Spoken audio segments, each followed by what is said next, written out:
नमस्कार, मैं हूं सिमरन और आप देख रहे हैं द पेन पॉइंटर्स। किसी भी विकसित या विकासशील देश की सबसे बड़ी ताकत होते हैं उस देश के युवा और बच्चे। इसलिए भारत में शिक्षा के विकास के लिए RTE act, right to education act लाया गया। आरटीई एक्ट के तहत 6 से 14 वर्ष तक की आयु वाले बच्चे को निःशुल्क व अनिवार्य शिक्षा के लिए कानूनी अधिकार प्राप्त है, पर बहुत ही कम लोग होंगे जिन्हें शिक्षा का अधिकार अधिनियम 2009 आरटीई एक्ट के बारे में विस्तृत जानकारी होगी। आप सभी जानते हैं कि प्राचीन काल से ही हमारा भारतवर्ष विश्व गुरु रहा है। शून्य की खोज हमारे ही देश के महान गणितज्ञ आर्यभट्ट द्वारा की गई थी। तक्षशिला और नालंदा जैसे विश्व प्रख्यात शिक्षा संस्थानों का जन्म भारत में हुआ, परंतु विदेशी आक्रमणकारियों ने हमारे पुस्तकालय जला दिए, गुरुकुलों को नष्ट कर दिया। परिणाम स्वरूप हमारा शिक्षा का स्तर गिर गया और आज़ादी के बाद भी लगातार गिरता ही चला गया। भारतीय संविधान के अनुच्छेद 21A को राइट टू एजुकेशन एक्ट कहते हैं।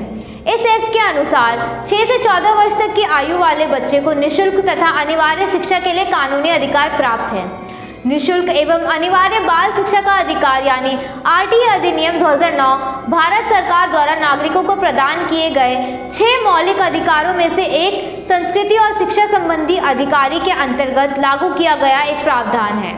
सरल शब्दों में right to education act Indian कानून है जो 1 अप्रैल 2010 को लागू हुआ। आरटीई का फुल फॉर्म है राइट टू एजुकेशन एक्ट, शिक्षा का अधिकार अधिनियम। हिंदी में आरटीई को निःशुल्क एवं अनिवार्य बाल शिक्षा का अधिकार अधिनियम 2009 के नाम से भी जाना जाता है। शिक्षा का अधिकार अधिनियम भारतीय संसद द्वारा 4 अगस्त 2009 को पारित किया गया था तथा जो 1 अप्रैल 2010 से संपूर्ण भारत में प्रभावी हुआ। दिसंबर 2002 को भाग 3 के अनुच्छेद 21A के माध्यम से 86वें संशोधन विधेयक के तहत 6 से 14 वर्ष के सभी बच्चों को मुफ्त, नियमित एवं अनिवार्य शिक्षा के अधिकार को मौलिक अधिकार माना गया।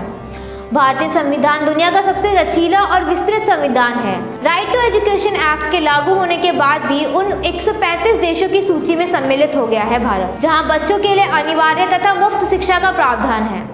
शिक्षा का अधिकार अधिनियम 2009 के लक्ष्य और उद्देश्य इस प्रकार है कि प्रोविजन ऑफ आरटीई एक्ट 2009 के अंतर्गत सभी 6 से 14 वर्ष की आयु के बच्चों को मुफ्त शिक्षा उपलब्ध कराई जाएगी। प्राइवेट स्कूलों को 6 से 14 वर्ष की उम्र वाले 25% गरीब बच्चों को निःशुल्क शिक्षा प्रदान करनी होगी तथा ऐसे नहीं करने पर वसूली गई फीस से 10 गुना अधिक जुर्माना तथा स्कूल की मान्यता भी रद्द हो सकती है। मान्यता रद्द होने के बाद भी स्कूल संचालित करने पर 1 लाख रुपये तथा इसके बाद रोजाना 10,000 रुपये का जुर्माने का प्रावधान है। शिक्षा का अधिकार अधिनियम 2009 की विशेषता है कि इसमें विकलांग बच्चों के लिए मुफ्त शिक्षा की उम्र 14 से बढ़ाकर 18 वर्ष की गई है। बच्चों को मुफ्त शिक्षा मुहैया कराने के लिए जिम्मेदारी केंद्र तथा राज्य सरकार की होगी। प्रवेश के समय कई स्कूल प्रति व्यक्ति शुल्क की मांग करते हैं और बच्चों के माता पिता को इंटरव्यू भी देना पड़ता है। इस अधिनियम के तहत प्रवेश की प्रक्रिया को बदलने के लिए बात कही गई है। इस अधिनियम के अनुसार बच्चों की स्क्रीनिंग और माता पिता का इंटरव्यू लेने पर 25,000 तथा दोहराने पर 50,000 रुपये जुर्माना वसूला जाएगा। आरटीई एक्ट के अनुसार शिक्षक ट्यूशन नहीं पढ़ा सकते हैं। इस एक्ट द्वारा जिन बच्चों का एडमिशन नहीं हुआ हो वो अपनी आयु वर्ग के अनुसार एडमिशन करा सकते हैं। आरटीई एक्ट विद्यार्थियों पर होने वाले शारीरिक और मानसिक उत्पीड़न को रोकता है। शिक्षा का अधिकार अधिनियम द्वारा बाल सुलभ और बाल केंद्रित शिक्षा प्रणाली को शुरू किया गया है। यह एक्ट बच्चे के संपूर्ण विकास, ज्ञान, क्षमता और प्रतिभा को बढ़ावा देने तथा बच्चों को भय, अज्ञात एवं चिंता से मुक्त करने के लिए बनाया गया है। अभी के लिए बस इतना ही। बाकी बने रहिए हमारे यानी द पेन पॉइंटर्स के साथ। धन्यवाद।